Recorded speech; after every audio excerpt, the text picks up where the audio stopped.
5, 4, 3, 2, 1, go. 40, long, flat right 4 cuts, and flat left 4, mid to right, over flat press and jump. There's no chicane, member, there's no chicane, no in the press and jump. Forward, hit 1, hit right, left over press, over press and left. Hello everybody and welcome to another Off the Track podcast. Today we've got Colin Harkness, the most recent clerk of the course for the Mull Rally. Colin, welcome aboard. Hi there, how are you doing, Fergus? Yes, good. So this will be a great way to have a bit of chat. Obviously, getting quite excited because the rally guide went out. What was that, last week, 2 weeks ago? Last week. So yeah, just over a week now. So yeah, it's couple of minor things in it, but yeah, we're making good progress. Yeah, no, it's very exciting to see that because kind of like through the year, you're looking at other rallies and your kind of heads away from it, and then once the rally guide comes out, you're like, oh, right, here we go. And certainly, from my perspective, it's like, oh, right, how are we going to make this happen? But we do that every year, don't we? I think we're all the same. But yeah, with the podcast, we're here to kind of find out a bit about yourself. What's your story? Kind of like where you started and where things are now. So, yeah, if you don't mind, like you're the clerk of the course of the Mull Rally this year, but you weren't always that. Where did things start? And, how did you get into rallying or organising just rallies? Or, how did you get into it? Well, I suppose my story started back in the 90s. So I started servicing for Gordon Boyd, who was a regular on the island as well. So, a bit of spanner work with him. Ended up coming over a couple of times servicing for Gordon on the island. Yeah, fell in love with the island at that point. In 1993, one of the guys that was servicing with us over there, Douglas Newby, he asked me to co-drive for him at Ingleson. And I foolishly said yes, and ended up in the co-driver's seat, and ended up following the car to its new owner with Steve McMurray. Co-drove for him for just over a year and ended up co-driving. And then late 90s, clerk of the course of the DCC stages, runaway stages, which were both held at Ingleson. And yeah, mixing it up, co-driving and bit of the old clerking as well. So yeah, good fun. Excellent. That's really cool. So, yeah, obviously co-driving was kind of like where you started, but did you ever have that urge, or did you ever drive any events? I've never driven an event. I'd love to have, but finances never really allowed it. I've been lucky with a lot of people that I've sat with. I mean, I've sat in some spectacular cars, and yes, the urge is there, but would I have followed it up? I don't think so. I mean, I spent 20 years sitting in a Metro 6R4, and quite frankly, it's the best fun you can have with your clothes on, you see. It's just absolutely fantastic. I mean, what a car. And then I was lucky to sit with Tom for 20 years.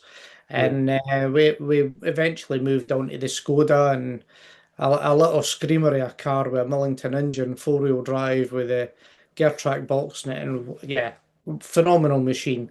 Two totally different cars. Yeah. Metro was braking and its power was phenomenal, but the Skoda with the traction that it would put down on the ground and the screaming engine, it was yeah, two totally different things, but great fun. But yeah, and then I suppose I've done a number of mulls as well in various cars. Up to escorts. I've been in Subaru Imprezas, WRC spec, Escort Cosworth, Group N Escort Cosworth. Yeah, thoroughly enjoyed it. So you've been a bit of it, haven't you? I've done a few rallies over the years. The 6R4 is definitely like, it's right up there, isn't it? Would you say the 6R4 is probably one of the best that you've been in? Yeah, I mean, it's it's a spectacular car, and to sit in it with that noise of that engine behind you, Yeah, and you know you're sitting there and you're sitting on the start line, and all of a sudden this thing just lifts and it goes. yeah, And you know they're not an easy car to drive. They look like they're point and squirt, but they're rather twitchy. okay, I mean, Tom spent a lot of time developing the car, and at the end up we ended up with a Mack track paddle shift box in it, and that transformed the car totally and brought us back more competitive. But back when yeah, it was H pattern, when you used to change down, everything used to snatch, and you'd feel it twitching about, and it was just something else. But the yeah. braking in the car, I mean, my first ever event in that car was 2004 at Edsel, and there was one hairpin. And to this day, we have not got that hairpin right. Honestly, we'd overshoot it by 50, 60, 100 yards Yeah, every time because we're pedaling down to it about 130 mile an hour. We yeah. overshoot it. And the first stage, we were 45 seconds quicker than every other car. Oh, really? Like, oh my God. For that to be my first event and it was just incredible. What So power's in them? I think they kick out about 350, 360, somewhere around Uh-huh. there. Then it'll be quite light as well, is it? They're a heavy car. They're a Oh, heavy car. really? Yeah, yeah. The chassis and everything's really heavy in them. So, and then you've got that big V6 power plant sitting behind you. Yeah. So when you're up against at times we were up against like Alistair Ingalls and the Lotus, Uh-huh. and you've got this little lightweight thing, and then the heavy metro up against it. Yeah, it's it's phenomenal to sit in, but when you're trying to compete against lighter cars, you've got to be on it. So Yeah. yeah, I've been very lucky. How cool would it be to, yeah, I suppose for myself to like try and drive Mull in a 6R4? I mean, you'd need so much money. What sort of money's in them now? Are they just a fortune, are they? I know there's one for sale for 200 grand. 200 grand. Yeah. Maybe. That's like the money that's in those, the BMWs that like John Marshall's got and stuff. We've seen that over in Donegal, and there was a load of them over at the Killarney Historic. They're really cool cars. And what a sound comes off them as well when they go Oh, past. beautiful. I mean, I remember seeing one over in the Manx. So I was lucky enough to see Colin McRae in the Manx. And Yeah, then you were seeing Bertie Fisher and that out in the M3s, and these things were just phenomenal. Absolutely brilliant to watch. yeah. So Ah, that's cool. And so you started off co-driving for a couple of years, and then all of a sudden you went into clerking. It sounded like that was quite quick. Did you work on the organising team for like 1 or 2 years before that, or did you just go straight in? kind of went straight in. I mean, I'd helped do set up on the old Valentine stages and got involved with the committee, and yeah, kind of just ended up clerking events. Um, Clerking events in those days was totally different to what it is now. I mean, I used to be able to go out and check the route on a single venue and have a radio in my hand and say, yeah, that's all right to go. So, I mean, I used to borrow my works van and take that through the stages and have my works van sideways. Thankfully, my boss doesn't like rallying or anything like this. So, um, but yeah, it was totally different days. I mean, as clerk of the course, I could stand in the middle of the stage with a radio and keep an eye on everything. And Yeah. nowadays, you're stuck in HQ. It's all changed now. You've got Mm. to sit and listen to the radio, and it's not a bad thing. I think it's actually better that way because you've got more idea of what's going on in the stages because Yeah. safety's got to be paramount. Yeah.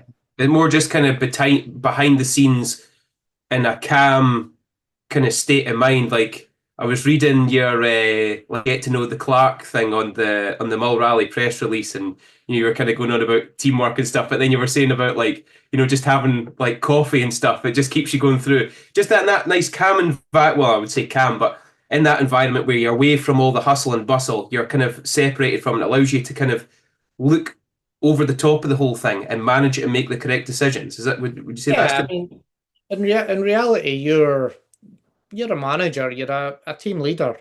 You know, you're the parent of the family. You know, you're you're observing everything that's going on and making decisions, and single venues. You're listening to radio broadcasts that are coming in and out, and I've got Macrahanish coming up in a couple of weeks' time, the Mac 1 stages. And I'll sit in radio control, and we've got, with that venue, we're really lucky. We've got two live stages at the same time. So you've got yeah one stage where, we've got junior event as well as the senior event. You'll have the juniors going into the big stage to start with, and then you'll be waiting on name clearing, but they'll be going into the small stage, so you'll be controlling two live stages at the same yeah time, and then try to get the seniors, but working out the schedules to try and get the juniors going in at the right time and things like that. So it's a lot of it's time management, but in mhm, reality, the conversations that are going on over the radio, you're listening in, and you're making sure that all the numbers are tallying, all the yeah timings are working, and it's not myself that manages the event, although I'm listening. The uh-huh, radio controllers and the marshals are the ones that make everything happen. These guys are key to the events, and mm. without them, none of us can do the sport that we love. And they're all volunteers, aren't they? Absolutely, absolutely. And I'm so grateful for them. It's the numbers that come out on these events is incredible, and it's getting harder and harder, and there's more and more events, and there they could. I mean, there's some people that are out every single weekend, and that's a massive commitment. Mm. And you know, I wish there was money out there that you could give them money and things like that, but the sport's getting dearer and dearer. The venues are Mm. getting dearer. All the other costs. There isn't resources like there was years ago, but these guys are so special that it's incredible the job they do, the dedication that people put in for the rally, and it's not just radio marshals and your junction marshals, your start, your stop line. There's so many other volunteers that deal with things as well. I Mhm. mean, I've marshaled in the past, and I enjoyed it, but I've ended up taking a different route with it. But years and years ago, I've seen the Network Q Rally GB, or Yeah, as it's now Rally GB, doing a service area where Ari Vatanen was struggling to get out of the service area in his Escort Cosworth. Now, yeah. standing there absolutely freezing in 2 foot of snow. It was just mental. But it's the sort of thing you put back so that you can do the sport as well. Yeah. And I don't think there's enough competitors that put enough back in. Mm. Um, and I think it'd be nice to see more and more come out and marshal and things like that. And it Yeah. does, every little bit helps. One event a year would make all the difference. Hmm. Um, and a lot of the marshals out there would be very grateful for the support as well. Yeah. Yeah, definitely. See the so like obviously they're all volunteers and stuff, but is there any some sort of like incentives? Like say there's somebody watching this now and they're like, oh, I might struggle with travel or accommodation and stuff. Is there sometimes like accommodation that's put aside for folk that are marshalling? Things to make it a bit easier to come along and be part of it. It depends on the events. I mean, um, so I can only really base it at the moment on, Macrahanish and what I know of Mull. Um, Macrahanish, we're really fortunate that we have accommodation on the base. It was very limited, so the event covers the accommodation for as many marshals as we can and their officials. Um, on Mull, yeah, there's various aspects, but we try to give a financial incentive towards. So if they do one leg, two legs, three legs, then they'll get a reward. And then we're looking at more towards, a goodie bag or a reward or something like Mhm. that. But a number of years ago, Mull didn't do too well financially, so Mhm. last year we couldn't quite give out what we wanted. Yeah. Hopefully, we've got it in a more even keel and we can start looking at, you know, better gifts or whatever. I don't know. It's a hard one to try and know what people Yeah. want. Most of the marshals don't do it for financial reward. Some Yeah. some need some need something to help cover costs and stuff like that, and I get that. But a lot of them do it for the love of the sport, much Mhm. like myself. Yeah. And I would say as well that probably that sense of community. I think obviously we've had a lot of hard times recently in rallying, and what's been really like warming and nice to feel and see is that sense of community that keeps coming back. There's not a lot of rallies that I can actually attend due to work commitments and all sorts. But when I go there, you're straight back in there. Everyone's talking to you. You've that shared interest and that kind of sense of togetherness. I remember the podcast I did with Neil Roskell. You know, he speaks extremely highly of the rallying community. And I suppose that is something that would be, if anyone is listening and interested in kind of marshalling or seeing what this rallying thing's about, then get involved because the community is very very welcoming and yeah, a bit mental, few of us, but welcoming all the same. Yeah, one or two of us are off a trolley, but yeah, we welcome everyone because at the end of the day, we all share the same passion. Yeah, And it's lovely. It doesn't matter what background you come from. We're all the same. We're all yeah, absolutely the same. And whether you've got experience or not, people will take you under the wing and they'll teach you. yeah. Um, Sometimes it gets rather tetchy and pressured, but yeah, most of the time we all really care for each other, and we all Yeah. look out for each other. Um, I mean, Macrahanish is one of the special ones, and I keep going back to it, but we've got our event in a couple of weeks' time, and we're really lucky that we have a facility where we have a carvery at night time, and the Okay. competitors and marshals are all welcome to come along. They all sit together. Last year we did 300 covers last year. So Wow. 300 people come along to the carvery and all sitting together and having a natter and things like that. It was a Yeah. lovely way to spend a Saturday evening. With the rally being 2 days, it is something special. Um, Hmm. and it creates a buzz, and Mull has a special buzz about it as well. When you're walking along that high street and you're bumping into people. I mean, never expect to walk along, the main street and expect it to take 5 minutes because it's going to take you at least 3/4 of an hour with the amount of people. It's Oh, just it's so horrible. true. I say to my mum, right, I'm just nipping along to the street. I'll be 5 minutes. She says, "Is that a Fergus 5 minutes?" Because you know what I'm like. It's the bag legs of a donkey. So, Uh, and yeah, certainly my wife is always the same. Like, you yeah. You went don't want like to be two rude and hours say, ago. yeah, don't want to be rude and say, "Oh, by the way, I need to be somewhere in 5 minutes' time." It's I like, know. okay. Yeah, So secretly, I love talking nonsense in the main street. It's brilliant. it's something else, is it? It's just that amazing, amazing buzz about it. Yeah, that's something that's so special about Mull. The community on Mull, the rallying community especially, is absolutely huge. Like the rally itself is obviously incredible and hugely challenging. 2/3 of it at night, the best rally in the world. But what makes it the best rally in the world is all the stuff around it. Yeah. That kind of meeting up and the tea cake eating competition and just all the good crack.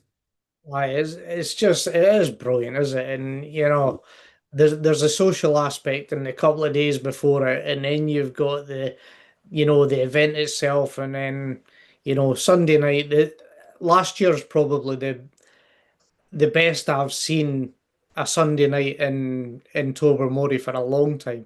Had a Yeah. real nice buzz about it in Tobermory. So, I think things are slowly coming back to what they were, 20 years ago. But Yeah, that's me showing my age, I think.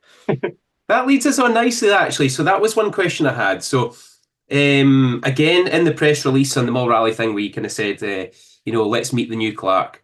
And you suggested that keeping the rally in its kind of grassroots, what the Mull Rally is previously, or has been for a lot of years, and not changing too much as the main aim. What would you describe that as? What would you describe the Mull Rally in its kind of, let's say, grassroots form? What is the heart of the Mull Rally? As you mentioned, 2/3 of it in darkness. You cannot change that. You've Yeah. got to have that challenge. It's got to be.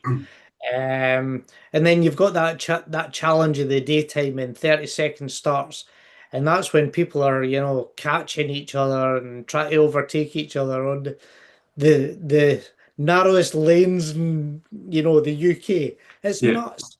And I've seen us getting, passed by someone, and we went for a lay-by and we almost ended up in the ditch beyond the lay-by just trying to let someone past, and it's like, oh my God, did he do that? Yeah. So it's, that there's Mull has got to be three, the three-leg event and two of them in the darkness. You cannot change that.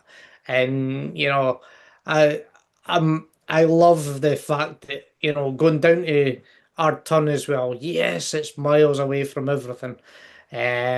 But it's a great wee stage, very technical. We had looked at trying to extend it this year, but Okay. unfortunately, it was so there was potential of trying to link the Benesson and the town together. Okay. Unfortunately, there's no route out of the town to get back in to Benesson. So we looked at Right. options, Okay. and there's only a little gravel road, but there's no way that works for the event at the moment anyway. So um, hopefully in the future we'll be able to include the town if Yeah. the town will allow it. But the big part about it is, working with the community.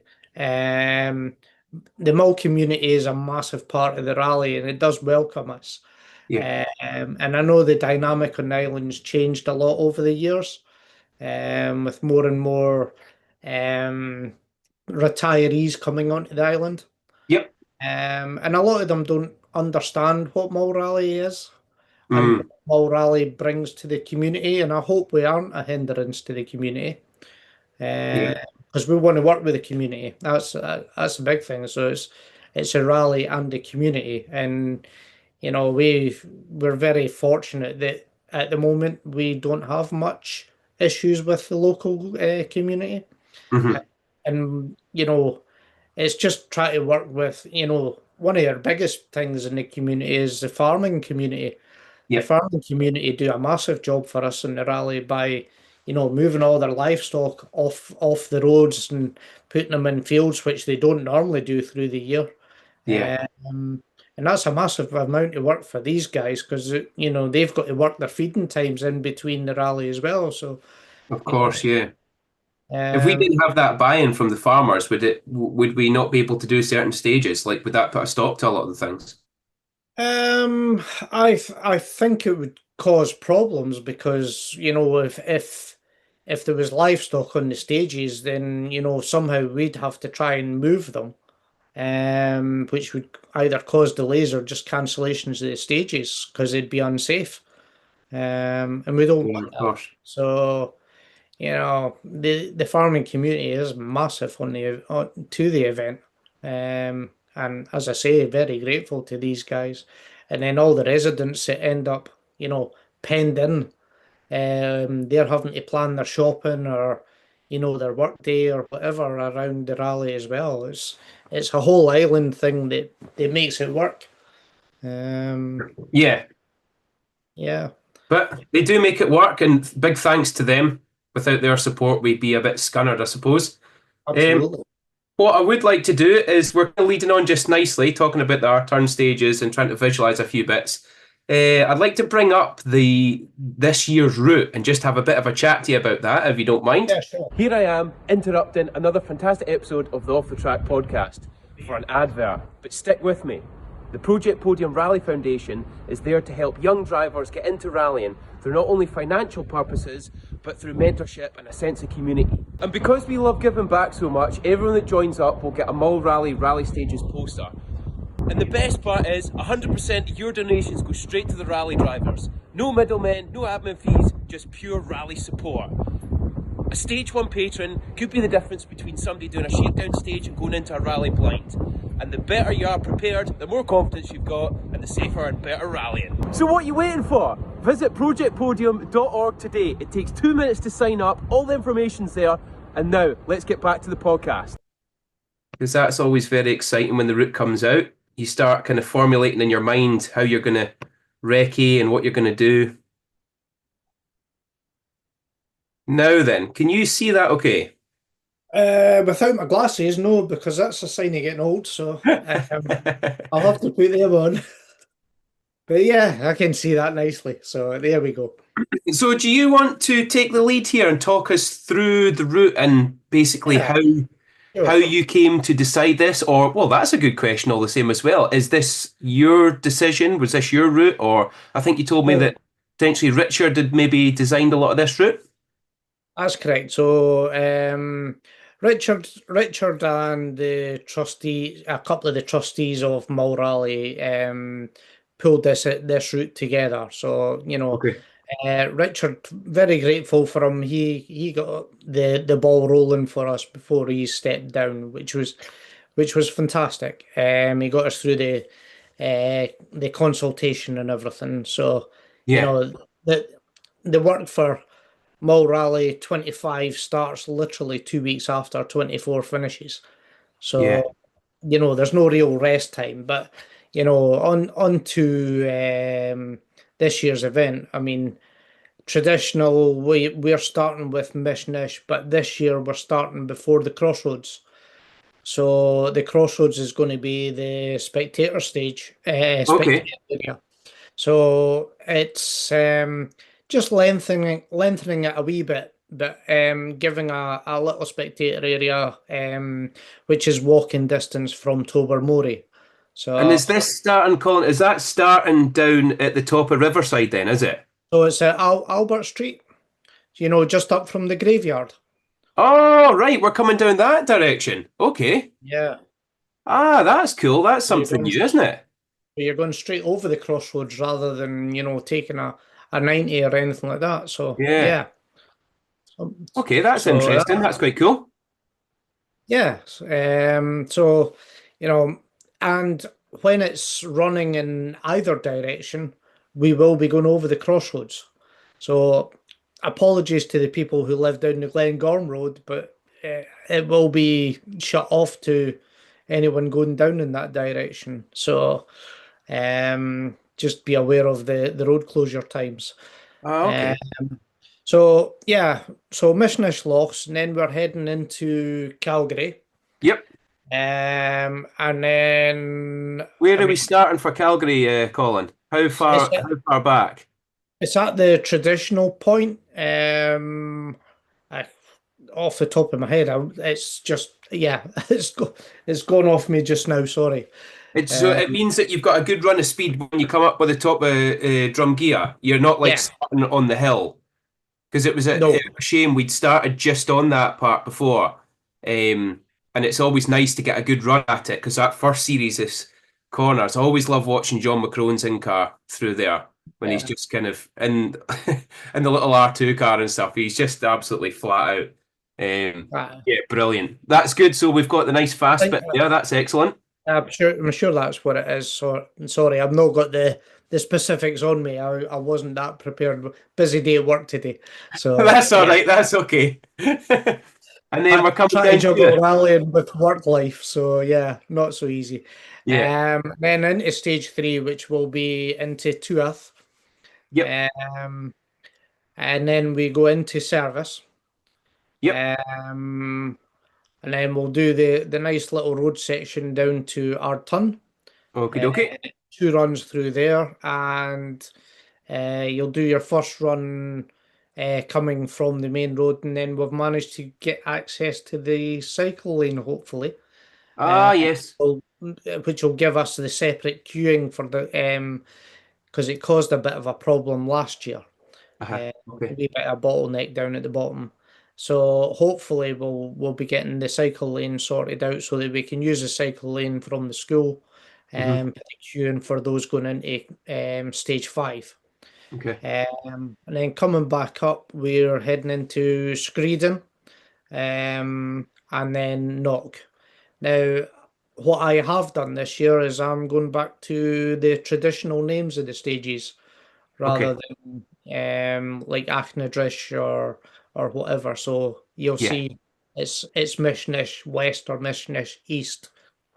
Oh, Ah, yes, of course. Do you know that's silly of me? I didn't even notice that. I just look at the lines and go, ah, yeah, we're going anti-clockwise around Calgary, or we're doing this, or we're doing that. But yeah, okay.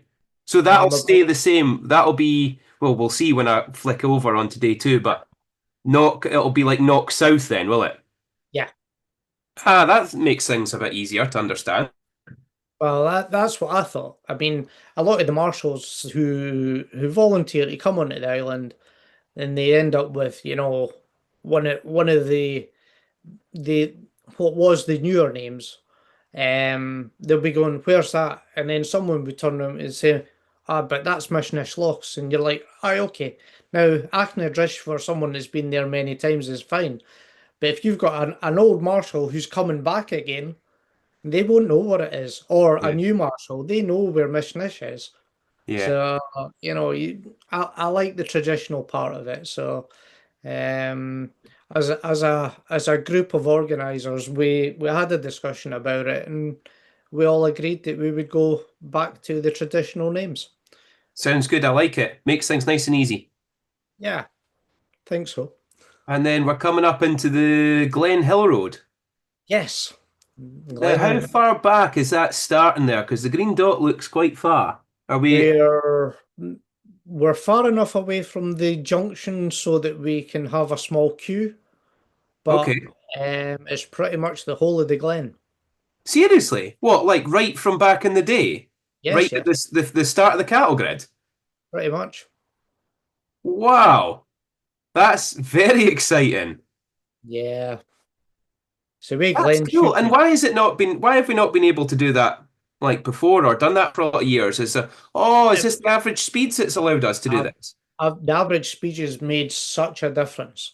Being able to have the 80 mile an hour because before, if the Glen was the way it was before, you would. I mean, I remember going down, coming the opposite direction down the Glen in the Escort Cosworth, and it had the Yeah. dog box, and then it had a standard fifth gear.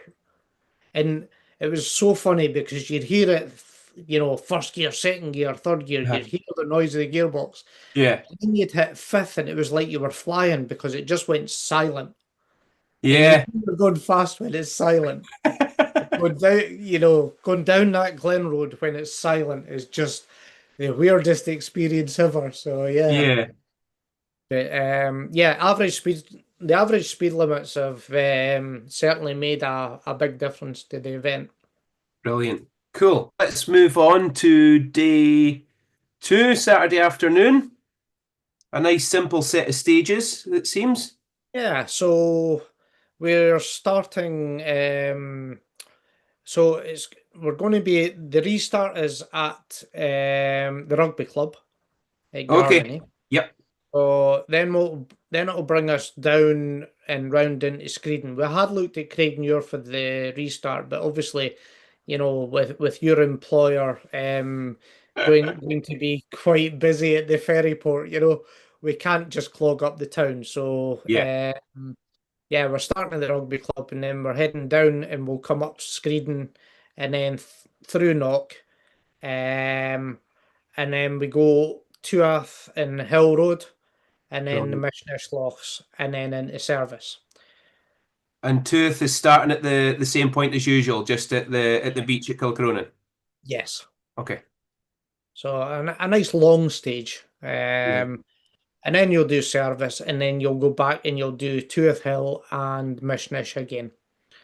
And Okay. that will And be like you said like, before, the Mishnish Lochs, we're going straight across the crossroads and we're finishing down past or just near the graveyard. So the graveyard will be your stop line. Ah, right, okay. That's easy to understand. Okie dokie. And now let's go on to the final day. Now I'm just going to try and zoom in on this just to make it a bit clearer. Yeah. So final leg. So restart at Salon. Okay. And then we go up, so road section up the Glen and go around Calgary. Then knock Greeben, Screeden, and then into service. And then your final stage will be up the Glen and Mishnish Lochs. Now, Rally Guide 1 had a bit of a typo in it, and Yep. it's actually 16 point, so I think it's 16.363 miles. Yep, 16.63 it is. Okay. So apologies to everyone for that. There This has was been a a couple massive of lift. questions raised. That there were some suggestions that it was starting at the Salon Spa shop or at Pennygowan Cafe. It was going to start there. Either that or we had to do a lot of wheel spins to get the mileage. Uh, well, yeah, unfortunately, it was a bit of a typo.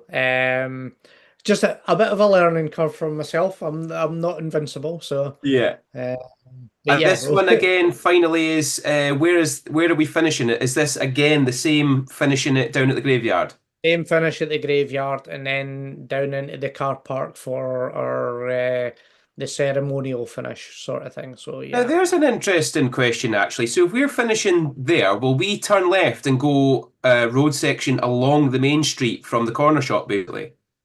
We are not. Well, that's a tweak that I need to discuss with the rest of the team, but I do have the draft road book. Um, Part of me is thinking we are turning right, but that'll take you past the traffic lights at the near the scout hut. Yes. Yep. But we will gonna I need to finalize that idea. So Okay. um, And would that be your preference? If it wasn't for the traffic lights, your preference would to turn right and just get down and get it done quick, or would you? Because it might be quite cool to see the cars coming along the main street if you were down, yeah, in the pubs or whatever, in the arms and such. oh, absolutely, and I do like the idea of that. So we're it's not a finalized on that section of the road section, but certainly for the Saturday afternoon, it won't be down the main street because we certainly can't do that to the community. People have still got to use the shops and all the rest of it, and if we're putting rally cars along, it's just going to be a bottleneck.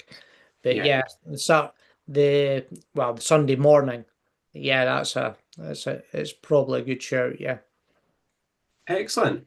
Well, it sounds like everything's kind of quite in hand. You were kind of saying before we started this that your like organizing experience, it wasn't always rallying.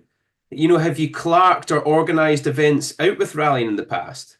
So I mean, I'm very lucky. I've got a very supportive family. Got a wife and a daughter who's about to turn 18 in a couple of days' time. So Okay. um, my daughter was a very good skier. So she did freestyle skiing. So all the tricks in the air and things like that. And she was on a pathway to Great Britain squad and unfortunately got an injury. And yeah, it took too long to get the operation to repair her knee, and she's now retired. But I used to organize ski competitions as well. So Okay. I did ski races and freestyle competitions along with a brilliant team of volunteers. And I used to head it up, and yeah, it was good fun again, working with timing, working with speed, um, and watching young kids developing over years is just a fantastic thing to do. Hmm. And anything I could do to support the kids and the sport. I I learned to ski at 42, only Wow. because my daughter and my wife wanted to go a ski holiday, and I was like, I don't know, but I tell you what, it's one of these things that's changed my life as well. It's a great way to relax. I mean, I'm fortunate that I've been able to go ski holidays, and I've been over to Sweden and Norway a number of times, and just putting a pair of skis on and skiing through the trees and looking at the scenery is just a great way to chill out. Yeah. But organizing ski races and seeing kids developing and getting faster, and one of the kids that has been at some of my competitions. She won so she won the Junior Olympics. We've also got another kid that's actually been at the Olympics, and is from a dry slope in Aberdeen. Yeah. It's a fantastic thing. And then we've seen racers who have made into Great Britain squad as well. So yeah, it's been good to be part of their journey. Yeah, that's great. It must feel really rewarding to first of all see them come on so quick, as you said, like with the kids kind of learning things, they're like sponges. It's amazing. If you Oh just yeah. and they've not got a lot of fear at that age either. And if you can capitalize that, especially like in the rallying, what I'm seeing through Project Podium, the Rally Foundation, and kind of putting a bit of time into some of the youngsters, it's Yep. really incredible how quickly and how brave they are. Oh, aye. It's And because they've not had a chance to, let's say, build up maybe right or wrong experience or try things themselves, if you say to them on one lap, right, this time go through here flat out and see how that feels. Next time they do it like immediately, whereas somebody like a bit older would say, well, I either this is going to get expensive if we do this, or I maybe know better, or not quite sure. But it's amazing. It's almost like the fear element is not there. So catching them that young, it's great to see the development. I've watched my daughter, when she was really young, trying to do, 360-degree spins over a jump, and slamming and picking herself up and going back up. And then I remember, so they've got an airbag down at the ski centre. And I remember there was one day she was like, right, okay, I'm going to do a backflip. She did the backflip on the airbag, great. She went and transferred it onto the normal jump, and she slammed, and her whole face was all marked. But a couple of weeks later, she was back on it and she did it. And honestly, is the guts of these kids is just incredible.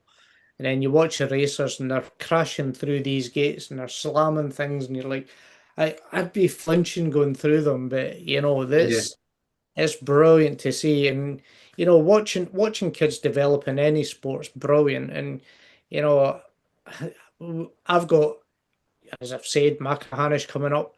We've got the junior championships coming. We've got the English and Scottish events coming, and we've got 32 entries from the wow. junior championships. So there is potential within the rallying as well, and seeing Yeah, these kids developing, and some of them are quicker than the seniors in these wee 1 litre cars. yeah, yeah, I definitely. know, I know you're a great supporter of you navigated for April a couple of years ago. Yes, yeah, navigated for April and been out on a couple of tests and done some kind of driving coaching with her, and it's really amazing to see the confidence that you get out of these young drivers. Also, kind of sat in, and we've obviously Ryan Walker's come from the juniors, and we're now seeing him in the MG and seeing that kind of talent come through. It's really amazing. But then, what is so good about kind of bringing it back to that community element? Doing some work with April. It's amazing because it's not like just a boys' sport, really, is it? The Junior No, 1000, there's I don't know off the top of my head how many females there is. Maybe you know, but there's a good grid of them, I think the entry's got about 9 or 10 of them. which is fantastic. Yeah, and uh, having a daughter, you realize how biased sport is, Hmm. and trying to keep females in sport is so hard.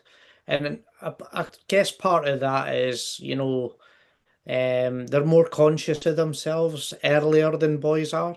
Mhm. Boys don't give two hoots, to be honest, but girls are, they're conscious of themselves. You know, obviously puberty hits for both of them, but as they develop, their mindset changes. I can't put my finger on it, but we Mhm. need to try and make sure that it's as equal as possible for everyone, Yeah, uh, and try and encourage more females to stick with the sport, no matter what sport it is.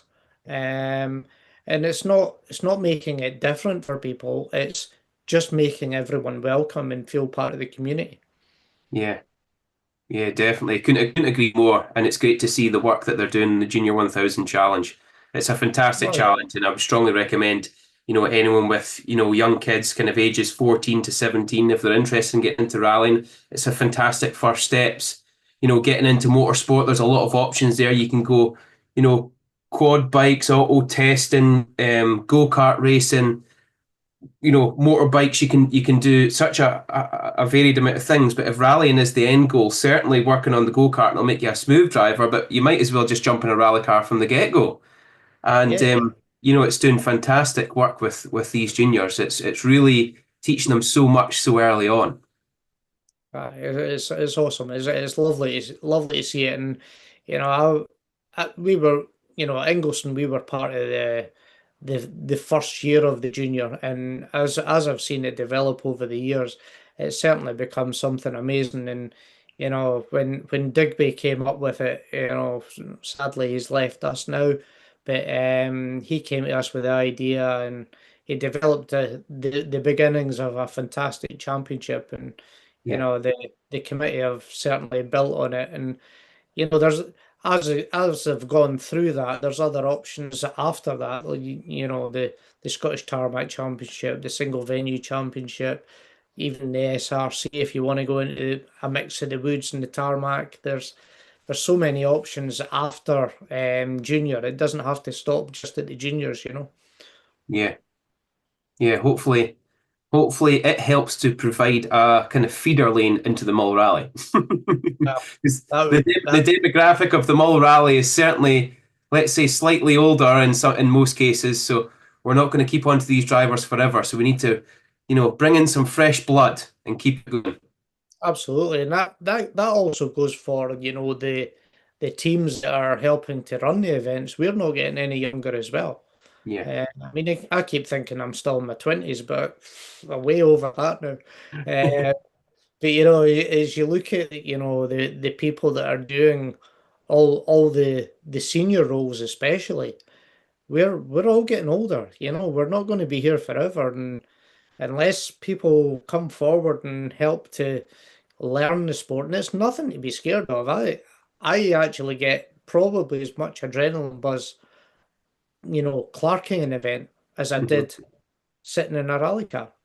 Yeah. That sounds bizarre, but the thrill of the first rally car going off bang on time and Yeah. getting everyone home safe at the end of the rally, that's amazing. It really is amazing. And it's a full team effort.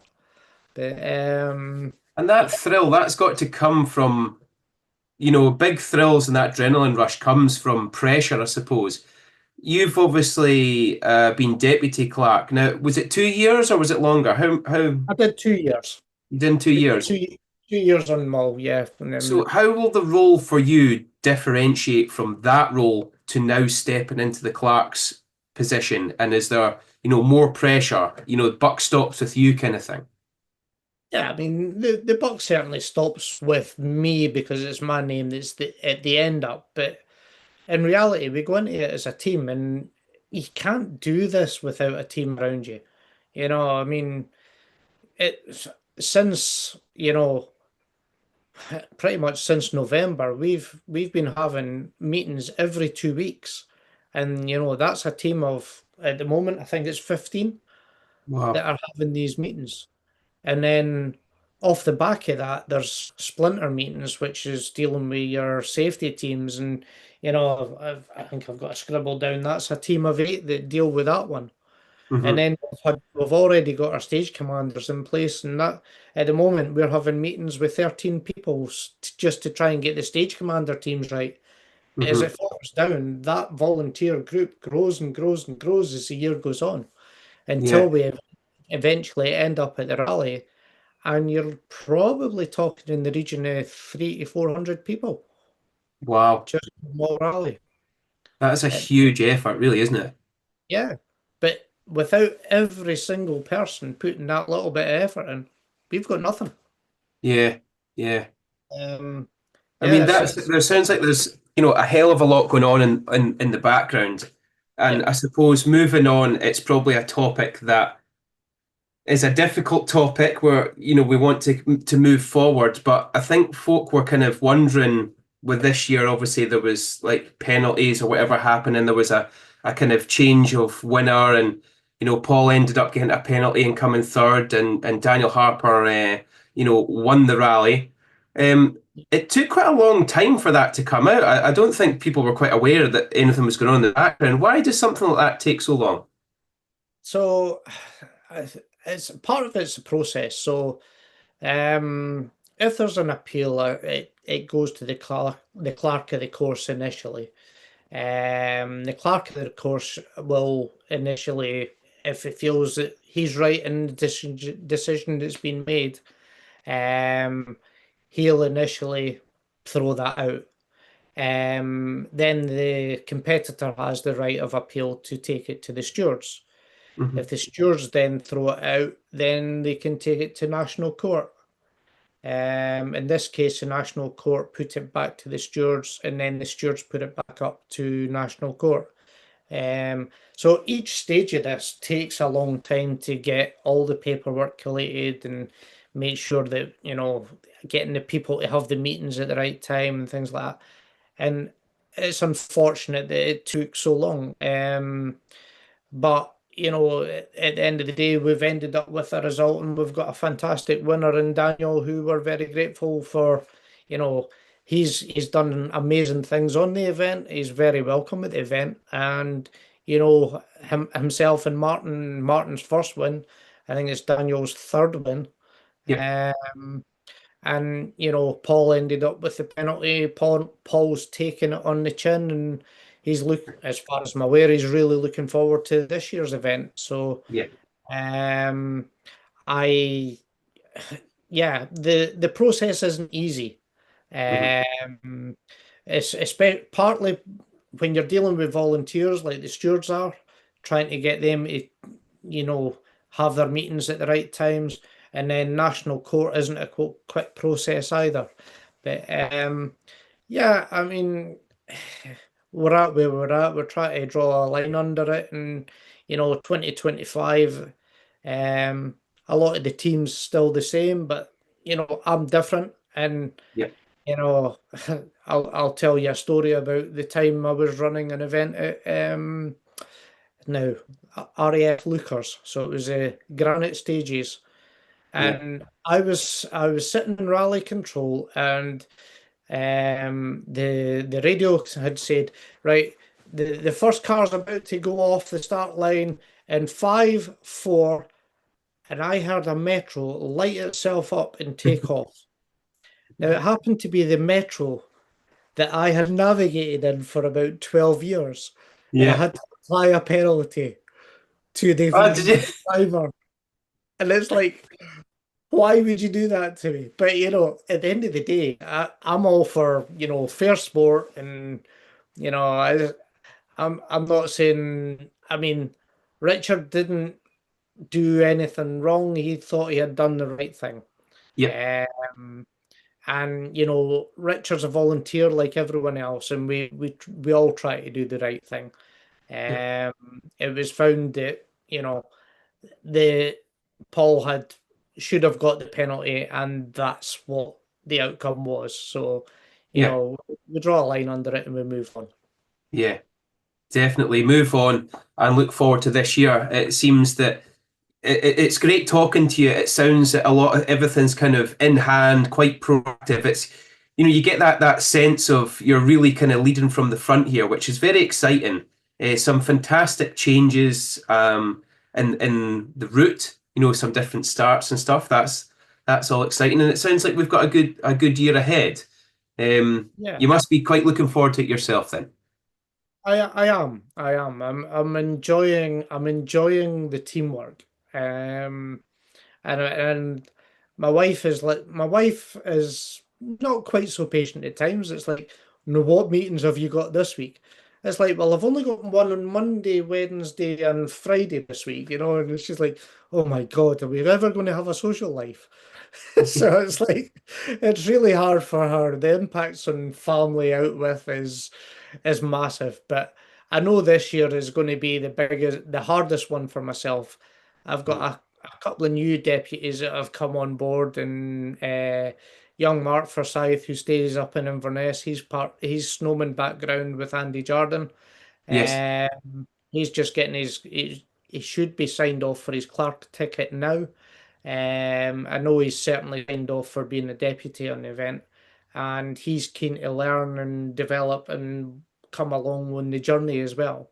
And then I've got Nigel Atkinson, who Knock Hill Stages, and he's done a number of other events. He's been my deputy for 10 years now. Okay. We both bounce off really well with, rules and regulations and stuff like that.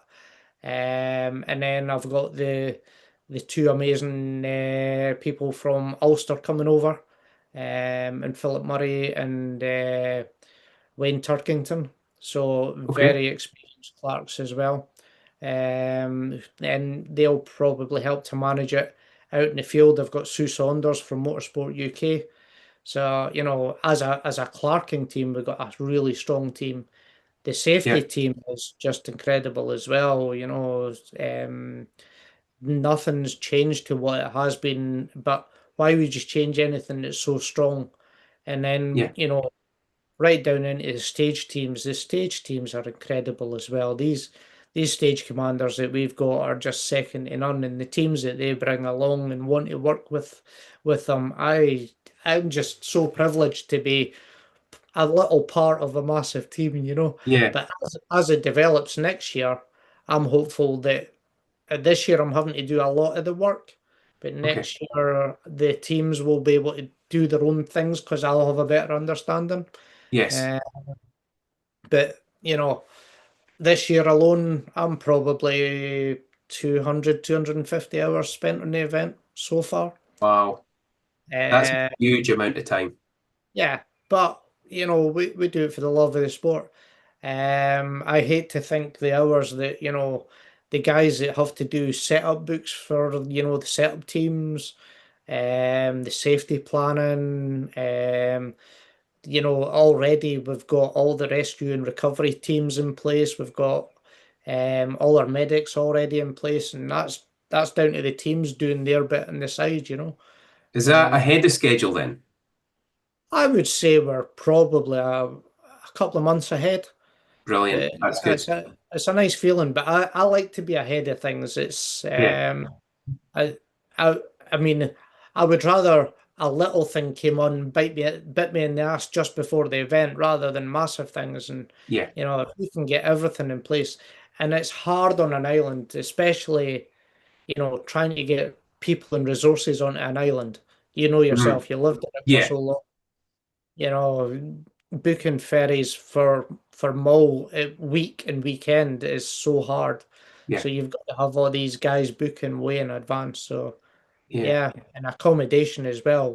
Try to accommodate so many people is hard. Yeah. I have to Yeah, say it's quite exciting listening to you. I'm excited for you. I'm excited for it to all go very smoothly, and then on the Sunday we meet up and we have a few pints of Guinness and we cheers to a successful event. I'm all for that. Brilliant. Absolutely all for that. That's great. Well, Colin, thank you so much for your time. I really appreciate that, and we'll see you in October. And I suppose there's one thank you I forgot to say is the event sponsor as well, John Marshall. Yes, of course. We You had couldn't a do wee without him. mention in there on, but without our sponsors, we're really special and we're really lucky that we've got them and they help us so much. So Yeah, yeah, yeah, I'd thank second that. Thank you so much to John and his team at Beatson's. absolutely. Brilliant. Colin, thank you Right. very much. Thank you very much, Fergus, and we'll catch you sometime soon. Yes. All right, take care.